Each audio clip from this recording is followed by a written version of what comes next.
I'm here to talk about everything Snapdragon. I've been posting on a lot of pages on Facebook and talking a lot about it here on TikTok lately.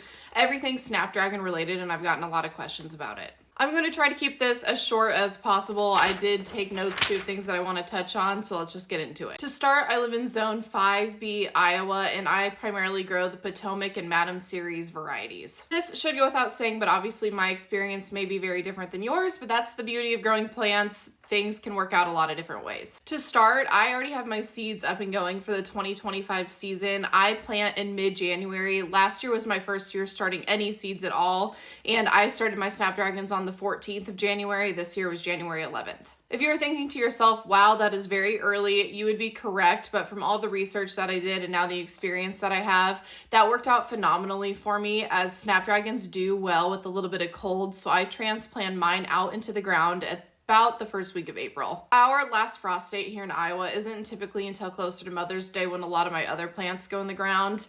But like I said, the Snapdragons worked out beautifully for me last season, so that's why I will continue to plant mine out in early April. If we are going to have a random cold snap or snow or something along those lines, I will throw a frost cloth over the top of them. I've done a couple of videos on my seed starting process. I will continue to do updates with that and show you how I start other seeds in the future. But I do tend to do at least 2 seeds per seed cell tray. That way, in case one of those doesn't germinate, I hopefully will have germination in every single one of my cells.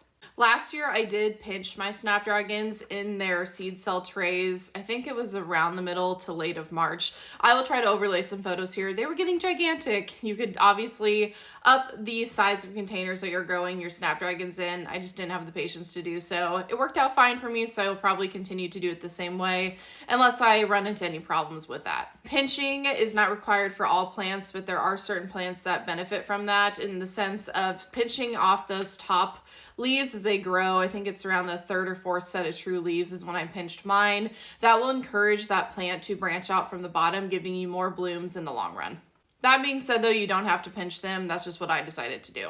I am standing in front of my seeds now. I start them in our basement. Our basement is very cold. I would guess around the mid-60s or so. I don't start my Snapdragons on a heat mat, only my Lisianthus at this moment in time. It's worked out well for me. Every single one of my Snapdragons has germinated. I believe I'm growing around 14 varieties of Snapdragons in total, and like I just said, all of those have germinated without a heat mat. Mine germinated around the 6 to 7 day mark. If yours takes longer than that, don't panic. If you look on Johnny's website, I looked it up before this, they say that Snapdragons can take 7 to 14 days before you even see any germination. So if you're anything like me and start to panic the second you feel like something is wrong, don't. Give your seeds plenty of time to germinate. More than likely they will come up. My Snapdragons bloomed from about the middle of June all the way into about early November, and by that point we had a couple of frosts and they were still blooming. Legginess. This is something I've gotten quite a few questions on in the different Facebook groups that I'm a part of. I didn't experience that last year, or I think maybe I did, but I just kind of ignored it. Plants are very resilient if you give them a chance to be, and that didn't end up harming my seedlings at all. The lights on my shelves are probably at least a foot away from the seedlings are, and like I said, I didn't have any problems. With that being said, though, when Snapdragons germinate and for the first couple of weeks while they get going, they're going to look very slender and small. You're going to think that they're weak, and that's because they are, but like I said, trust the process. They will turn out okay. Hardening off. This is a term that you'll hear a lot when it comes to putting seedlings from indoors to outdoors. Obviously, your elements are going to be very different as your plants head outside.